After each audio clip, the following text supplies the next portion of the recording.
আসসালামু আলাইকুম। আমি মোহাম্মদ আলম হাওলাদার আপনাদের সাথে আছি।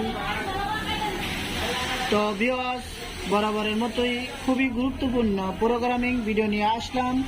তো ভিউয়ার্স, আজকে আপনাদেরকে দেখাবো Pegasus M-900 সিরিজ এর কন্ট্রোল বক্স কিভাবে রিসেট দেয়। তো ভিউয়ার্স, কন্ট্রোল বক্সের মডেল D222, Pegasus কন্ট্রোল বক্সের মডেল D222। তো ভিউয়ার্স, প্রথমে পাওয়ার সুইচ অন করতে হবে। আমরা পাওয়ার সুইচ অন করলাম, লাইনটা আসলো। তো আগে পি, পরে প্লাস বাটন চাপ দিতে হবে। পি প্লাস বাটন চাপ দিলাম। তো P-00 আসছে। এখানে ওকে বাটন 3 সেকেন্ড চেপে ধরবো।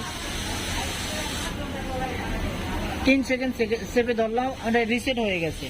তো আমরা এটা বুঝতে পারি নাই কিভাবে রিসেট হয়েছে। আপনারা দেখেন, এটা যখন 1 2 3 4 4টে বাতি জ্বলে আছে, 4টে বাতি, আমরা এই 4টে বাতি বন্ধ করে দিব। রিসেট হইলে অটোমেটিক 4টে বাতি জ্বলে উঠবে। আবারও দেখাই, পি প্লাস বাটন চেপে ধরলাম, ওকে বাটন 3 সেকেন্ড চেপে ধরবো।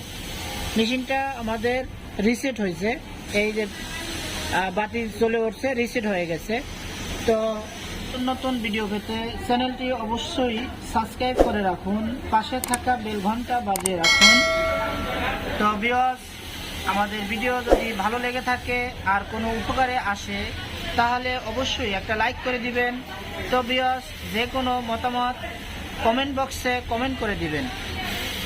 ভিউয়ার্স, আজ এই পর্যন্তই। সবাই ভালো থাকবেন, সুস্থ থাকবেন। আবার দেখা হবে অন্য ভিডিও নিয়ে। আসসালামু আলাইকুম।